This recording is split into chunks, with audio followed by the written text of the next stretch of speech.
Hello दोस्तों, कैसे हैं आप सब लोग। आशा करता हूँ आप सब लोग अच्छे होंगे और अपनी पढ़ाई को बड़े अच्छे से आगे बढ़ा रहे होंगे। तो हम अपनी वीडियो सीरीज़ के अगले भाग में पहुँच चुके हैं। इस भाग में हम देखेंगे, फिर से हमारे पास एक समस्या है। उत्तराखंड बोर्ड परीक्षा 2017 में गणित के प्रश्न पत्र में 6 अंक का ये प्रश्न पूछा गया है, जहाँ पर आपको आलेखीय विधि द्वारा निम्नलिखित रैखिक प्रोग्रामिंग समस्या को हल करना है। और कुछ व्यवरोध आपको दिए गए हैं, या अवरोध जिसे आपने यहाँ पर लिखा हुआ है प्रश्न में, उनके अंतर्गत आपको z का न्यूनतमीकरण करना है। मतलब आपको इस z का न्यूनतम मान ज्ञात करना है। तो जैसे पिछले वीडियोस में आपने देखा होगा कि हमको क्या करने होते हैं, 3 बेसिक स्टेप्स करने होते हैं, और इन 3 बेसिक स्टेप्स को करके आप क्या कर सकते हैं, इस प्रश्न को आसानी से हल कर सकते हैं। तो जो कि पहला स्टेप आपके पास होता है, आपको जो ये गणितीय समीकरण दी गई होती है, इन गणितीय समीकरणों की सहायता से एक ग्राफ आपको बनाना होता है। ग्राफ बनाने के पश्चात आपको उस ग्राफ में उभयनिष्ठ क्षेत्र का मान ज्ञात करना होता है। मतलब आपको उभयनिष्ठ भाग देखना होता है। जब आप उस उभयनिष्ठ भाग को ज्ञात कर लेते हैं, तो उसके पश्चात आपको क्या करना होता है, जो आपके उस उभयनिष्ठ भाग में जो आपके बिंदु हैं, उन बिंदुओं पर आपको z का मान ज्ञात करना होता है। अर्थात आपको सिंपली 2 स्टेप करने हैं। पहला स्टेप ग्राफीय निरूपण, दूसरा स्टेप उभयनिष्ठ भाग की गणना करना। उभयनिष्ठ भाग आपको मिल जाएगा तो आपको z का मान आसानी से प्राप्त हो जाएगा, जो भी आपको अधिकतमीकरण अथवा न्यूनतमीकरण करना होगा। तो देखिए दोस्तों, अब हम कैसे करेंगे इस क्वेश्चन को। तो पिछले वाले प्रश्नों की तरह ही मैं सबसे पहले क्या करता हूँ, इस प्रश्न पर एक ग्राफ आपका निरूपित करता हूँ। तो ये ग्राफ में आपका x अक्ष, इस ग्राफ पर आपका ये y अक्ष। ठीक है दोस्तों, ये आपका मूल बिंदु हो गया 0,0 जिसके निर्देशांक है। तो आपको सबसे पहला क्या दिया गया है, तो आपकी पहली समीकरण आपने प्रयोग करी अपनी, जो कि आपको दिया गया है x + 3y। अब देखिए ग्रेटर देन इक्वल्स टू 3 है, तो मैं पहले इसको किसके लिए हल करता हूँ, इक्वल्स टू 3 के लिए। फिर से जैसे मैंने ये एक रेखा की समीकरण आपको दी गई है, इस समीकरण पर आपको क्या करना है, आपको x अक्ष पर एक बिंदु ज्ञात करना है, ऐसे ही y अक्ष पर एक बिंदु ज्ञात करना है। उन बिंदुओं को मिलाकर आपको सिंपल से इस रेखा को ग्राफ में प्लॉट कर देना है। तो देखिए आप लेते हैं अगर x अक्ष पर, तो आपको क्या प्राप्त होगा, y का मान 0 प्राप्त होगा। तो x का मान कितना हो जाएगा, अगर आप यहाँ पर y को 0 रख देंगे तो 3। तो आपको क्या बिंदु प्राप्त हो गया x अक्ष पर, 3,0। बहुत ही आसान है। फिर आप आ जाइए y अक्ष पर। y अक्ष पर आपको क्या करना है, y अक्ष पर आपको x के मान को 0 रखना है, क्योंकि इस अक्ष पर x का कोई भी मान आपको प्राप्त नहीं होगा। तो x का मान 0 रख दीजिए आप, तो 0 धन 3y बराबर 3। तो y का मान कितना आ जाएगा, 3/3 बराबर 1। तो मतलब आपको क्या बिंदु प्राप्त हो गए, 0,1। तो देखिए कितना आसान है। तो x पर आपको 1 2 3, तो 3,0 आपने प्राप्त कर लिया।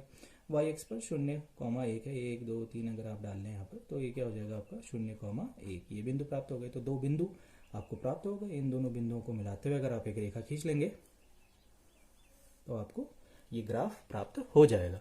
तो देखिए दोस्तों, बड़ी आसानी से हमने इसको ड्रॉ कर लिया। अब देखिए आपको क्या दिया है, आपको दिखाना है x + 3y greater than equals to 3।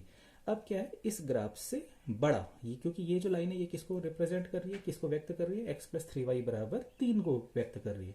लेकिन हमें क्या करना चाहिए, देखना है हमें x + 3y greater than equals to 3, मतलब इससे बराबर या इससे ऊपर का भाग, मतलब ये भाग लेना है। अगर आप चाहो तो सिंपली इसको ऐसे दिखा दीजिए, वैसे आप इसको ऐसे दिखाएं, ज़्यादा अच्छा रहेगा। नीचे से इसके ऊपर वाला भाग आपको लेना है। ठीक है दोस्तों, अब आप आ जाइए, पहली तो आपने समीकरण को हल कर लिया। अब आप आइए दूसरे समीकरण में। दूसरी समीकरण आपको क्या प्रदर्शित की गई है, x + y इक्वल्स टू 2 के लिए मैं इसको हल करता हूँ। फिर से वही तरीका अपनाऊंगा, x अक्ष पर देखूंगा, y का मान क्या होगा 0, y का मान 0 रख देंगे यहाँ पर, तो x का मान कितना मिल जाएगा आपको 2। तो आपके निर्देशांक क्या हो जाएंगे, 2,0। बड़ी आसानी से आप हल कर लेंगे।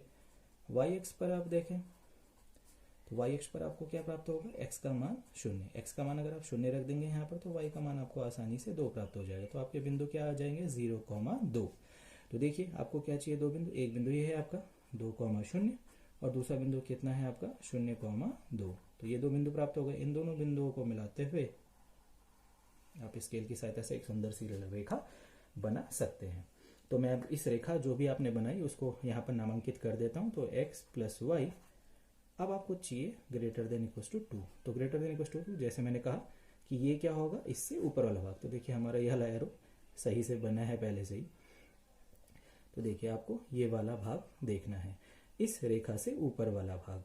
तो अगर आप ध्यान से देखें, इस रेखा से ऊपर वाला भाग है। ठीक है दोस्तों, अब देखिए आपको अगला पॉइंट दिया गया है पॉइंट नंबर 3।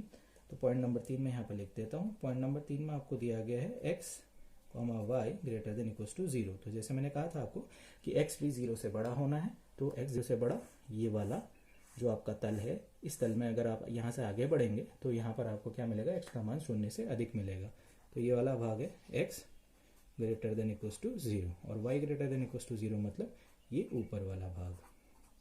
ठीक है दोस्तों, अब आप ध्यान से देखिए, आपको अब इसमें कॉमन क्षेत्र बताना है, मतलब जो कि ये तीनों समीकरणों को संतुष्ट करता है। देखिए आप अगर आप ध्यान से देखें तो आपको देखना है इस लाइन से भी ऊपर होना चाहिए, इस लाइन से भी ऊपर होना चाहिए और ये धनात्मक x अक्ष में होना चाहिए और धनात्मक y अक्ष में होना चाहिए।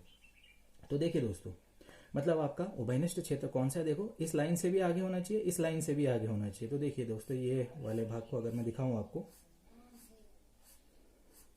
ये सारा भाग,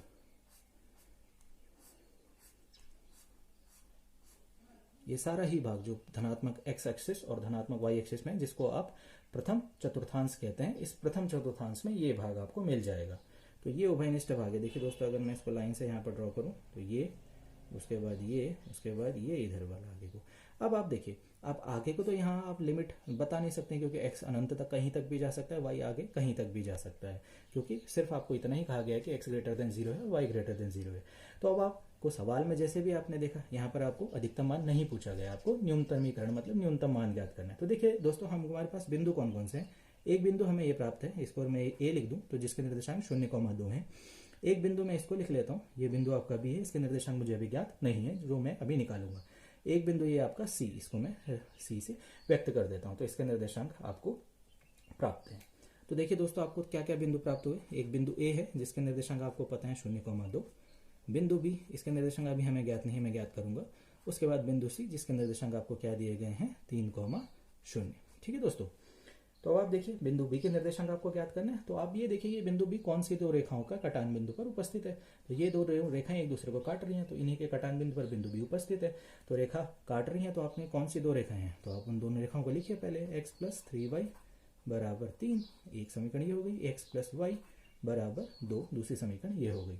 देखिए अगर आप इसको आसानी से घटा दें तो यहाँ से x हट जाएगा, तो 3y में से y गया तो 2y बराबर 1। तो y का मान आपको कितना प्राप्त हो जाएगा, 1/2। अब y का मान 1/2 अगर आप इसी समीकरण में रख दीजिए, जो ये समीकरण है x प्लस वाई बराबर 2, तो x प्लस 1/2 बराबर 2।